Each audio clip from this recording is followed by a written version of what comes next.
ನಾನು DK. Shivakumar, KJ. George ಮತ್ತೆ ನಮ್ಮ ದಿಲ್ಲಿ ರೆಪ್ರೆಸೆಂಟೇಟಿವ್ ಜಯಚಂದ್ರ, ವೆಂಕಟಿ ಸುರೇಶ್ ನಾವೆಲ್ಲ ಭೇಟಿಯಾಗಿದ್ದು, ಎಂ.ಬಿ. ಪಾಟೀಲ್ ಎಲ್ಲ ಭೇಟಿಯಾಗಿದ್ದು 3 ವಿಚಾರಗಳನ್ನು ಚರ್ಚೆ ಮಾಡಿದ್ದು. ಏರ್ ಶೋ ದಸರಾ ಪ್ರತಿ ವರ್ಷ ಏರ್ ಶೋ ಅರೇಂಜ್ ಮಾಡ್ತೀವಿ. ಅದಕ್ಕೆ ಏರ್ ಶೋನ ಈ ವರ್ಷನೂ ಕೂಡ ಅರೇಂಜ್ ಮಾಡಬೇಕು ಅಂತ ರಿಕ್ವೆಸ್ಟ್ ಕೊಟ್ಟಿದ್ದೀನಿ. ಎರಡನೇದು ಡಿಫೆನ್ಸ್ ಕಾರಿಡಾರ್ ಮಾಡಿ ಕರ್ನಾಟಕದಲ್ಲಿ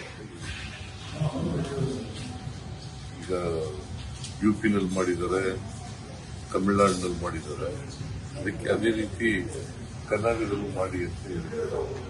ಆಮೇಲೆ ಡಿಫೆನ್ಸ್ ಲ್ಯಾಂಡ್ ಬೇಕು ನಮಗೆ. ಆ ಡಿಫೆನ್ಸ್ ಲ್ಯಾಂಡು 3 ಪ್ರಾಜೆಕ್ಟ್ಗಳಿಗೆ ಬೇಕಾಗಿದೆ. ಅಲ್ಲಿ 3 ಜಾಗಗಳಲ್ಲಿ ಡಿಫೆನ್ಸ್ ಲ್ಯಾಂಡ್ ಬೇಕಾಗಿದೆ. ಅದನ್ನು ಕೊಡಬೇಕು ಅಂತ ಕೇಳಿದ್ವಿ. ಒಂದು ಕಾರಿಡಾರ್ ಮಾಡ್ತೀವಲ್ಲ ಅದು, ಎರಡನೇದು link road from airport road Ballari ರೋಡಿಗೆ ಅಲ್ಲಿ, ಆಮೇಲೆ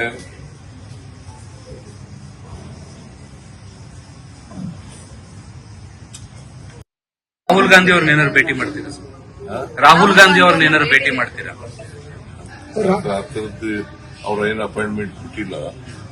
ಬಟ್ ಪತ್ರಿಕೆಯಲ್ಲೆಲ್ಲ ಬಂದ್ಬಿಟ್ಟರೆ ನಾನು ಡಿ.ಕೆ. ಶಿವಕುಮಾರ್ ಭೇಟಿ ಮಾಡ್ತಾ ಇದ್ದೀವಿ, ಪತ್ರಿಕೆಯಲ್ಲಿ ಬಂದಿದೆ.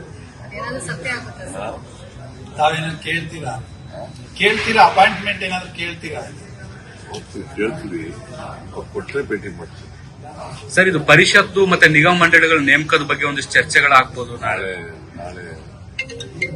ಸುರ್ಜೇವಾಲಾ ಬರ್ತಾರೆ. ರಾಹುಲ್ ಗಾಂಧಿ ಅವ್ರನ್ನ ಏನಾರು ಭೇಟಿ ಮಾಡ್ತೀರಾ ಸರ್? ರಾಹುಲ್ ಗಾಂಧಿ ಅವ್ರನ್ನ ಏನಾರು ಭೇಟಿ ಮಾಡ್ತೀರಾ? ಆ ಥರದ್ದು ಅವ್ರ ಏನು ಅಪಾಯಿಂಟ್ಮೆಂಟ್ ಕಾರಣಕ್ಕಾಗಿ ರಾಜನಾಥ್ ಸಿಂಗ್ ಅವರನ್ನ ಭೇಟಿ ಮಾಡಿದ್ರು. ಆ ದೃಶ್ಯವನ್ನು ನೀವು ಗಮನಿಸಿದ್ರಿ. ಎಂ.ಬಿ. ಪಾಟೀಲ್ ಇದ್ರು, ಡಿ.ಕೆ. ಶಿವಕುಮಾರ್ ಇದ್ರು, ಮುಖ್ಯಮಂತ್ರಿ ಸಿದ್ದರಾಮಯ್ಯನವರು ಇದ್ರು. ಪತ್ರಕರ್ತರ ಪ್ರಶ್ನೆ, ರಾಹುಲ್ ಗಾಂಧಿ ಅವರನ್ನು ಭೇಟಿ ಮಾಡ್ತೀರಾ? ಪತ್ರಿಕೆಯಲ್ಲಿ ಬಂದ್ಬಿಟ್ಟಿದೆ, ನಾನು ಅಪಾಯಿಂಟ್ಮೆಂಟ್ ಕೇಳ್ತೇನೆ, ನೋಡೋಣ ಏನಾಗುತ್ತೆ ಏನೋ ಅಂತ.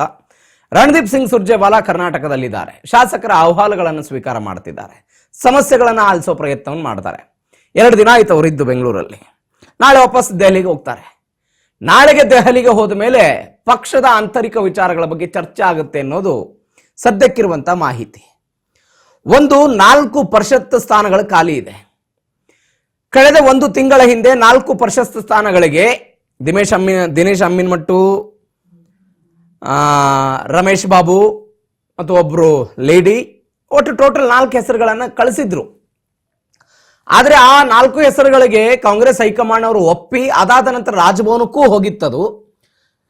ಏಕಾಏಕಿ ರಣದೀಪ್ ಸಿಂಗ್ ಸುರ್ಜೇವಾಲಾ ಅವರು ಕರೆ ಮಾಡಿ ಸಿದ್ದರಾಮಯ್ಯನವರಿಗೆ ವಾಪಸ್ ತರಿಸ್ಕೊಳ್ಳಿ ಅಂತ ಏನೋ ಹೇಳಿದ್ರಂತೆ.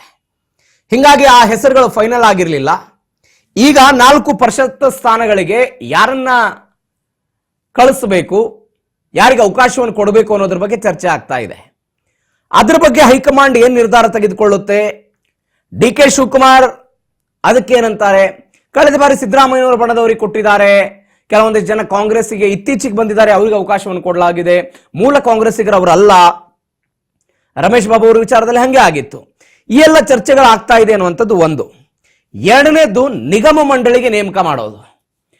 ಡಿ.ಕೆ. ಶಿವಕುಮಾರ್ ಪದೇ ಪದೇ ಹೇಳ್ತಾ ಇದ್ದಾರೆ, ನಿಗಮ ಮಂಡಳಿಗೆ ಅವಕಾಶವನ್ನು ಮಾಡಿಕೊಟ್ರೆ, ಕಾರ್ಯಕರ್ತರಿಗೆ ಅವಕಾಶವನ್ನು ಮಾಡಿಕೊಟ್ರೆ ಪಕ್ಷವನ್ನ ಸಂಘಟನೆ ಮಾಡೋದಕ್ಕೆ ಸಾಧ್ಯ ಆಗುತ್ತೆ. ನಾವು ಕಾರ್ಯಕರ್ತರುಗಳಿಗೆ ಜವಾಬ್ದಾರಿಯನ್ನ ಕೊಟ್ರೆ ಅದು ಜಿಲ್ಲಾ ಮಟ್ಟದ ಕಾರ್ಯಕರ್ತರು, ರಾಜ್ಯ ಮಟ್ಟದವರ ನಾಯಕರುಗಳಾಗಿರ್ಬೋದು, ನಿಗಮ ಮಂಡಳಿಯಲ್ಲಿ ಅವರಿಗೆ ಅವಕಾಶವನ್ನು ಕೊಟ್ರೆ ಏನಾಗುತ್ತೆ ಅನ್ನೋದ್ರ ಬಗ್ಗೆ ಆಲೋಚನೆ ಇದೆ. ಹೀಗಾಗಿ ದೆಹಲಿಗೆ ಹೋಗಿದ್ದಾರೆ. ಅಧಿಕಾರ ಹಂಚಿಕೆಯ ಈ ಗದ್ದಲ, ಗಲಾಟೆ, ಮಾತುಗಳು, ನಾನು 5 ವರ್ಷ ಇರ್ತೀನಿ ಅಂತ ಅವರು ಹೇಳ್ತಾರೆ, ಪ್ರಾರ್ಥನೆ ಫಲಿಸುತ್ತೆ ಅಂತ ಡಿ.ಕೆ. ಶಿವಕುಮಾರ್ ಒಂದು ಹೇಳಿಕೆ ಕೊಡ್ತಾರೆ. ಇಕ್ಬಾಲ್ ಹುಸೇನ್ ಅವರು ಮಾತನಾಡಿರೋದು, ಬಿ.ಆರ್. ಪಾಟೀಲ್ ಅವರು ಮಾತನಾಡಿರೋದು, ರಾಜು ಕಾಗೆ ಅವರು ಮಾತನಾಡಿರೋದು ಎಲ್ಲವೂ ಕೂಡ ಇದೆ. ಇವೆಲ್ಲದರ ನಡುವೆ ಉಭಯ ನಾಯಕರು ದೆಹಲಿಯಲ್ಲಿದ್ದಾರೆ.